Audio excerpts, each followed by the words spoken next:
I therefore claim to show not how men think in myths, but how myths operate in men's minds without their being aware of the fact. Claude Levi-Strauss. Unless your ideas about leadership are challenged, you might not even be aware that they aren't factual. In this topic, you'll learn about some of the prevalent leadership myths and the realities that dispel them. Some of these myths are: only people in management can become leaders. Leaders must be charismatic. Leaders are born, not made. Do you think you might want to become a leader? Do people often ask you for solutions? Do your friends at work often elect you as their spokesperson?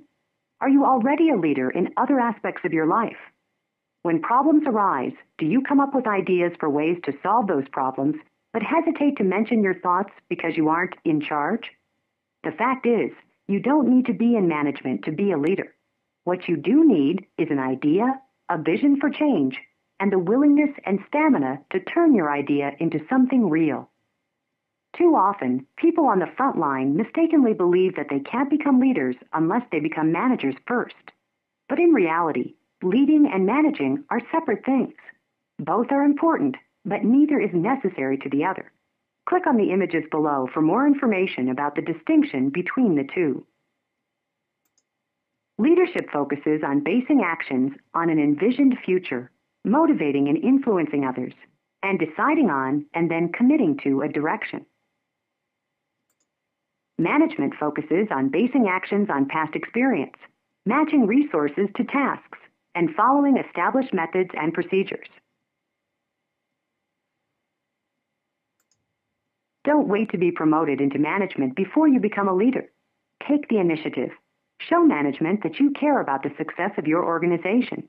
You can make a difference from the front line. So why don't you? Maybe one of the reasons you don't speak up is that you don't think you're charismatic. After all, everyone knows that true leaders have enormous personal magnetism, right? Wrong. That's another one of those infamous myths that stop people from realizing their full potential. Leaders come in all shapes and sizes. They can be of either gender, any race, educated or barely literate, and with as sweet or as annoying a personality as you can imagine.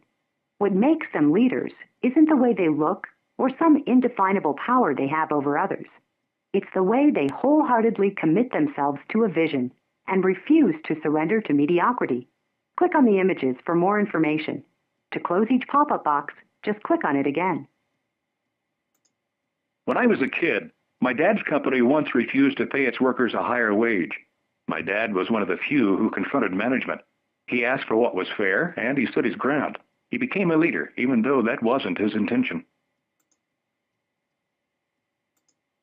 Rosa Parks was a black woman in a time and place where being black was often considered a crime. But when push came to shove, she didn't let that stop her from doing what needed to be done. I think that's the essence of true leadership. Both of these people were influenced by leaders who weren't charismatic, yet still managed to make a huge difference in people's lives. Charismatic leaders are often the exception, not the rule. A third myth, leaders are born, not made, continues to persist despite all the evidence to the contrary.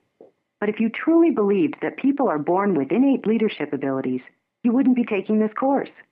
Leadership skills can be learned, and most people have the ability to become leaders. Not everyone has the desire, though, and it's that desire that makes the difference.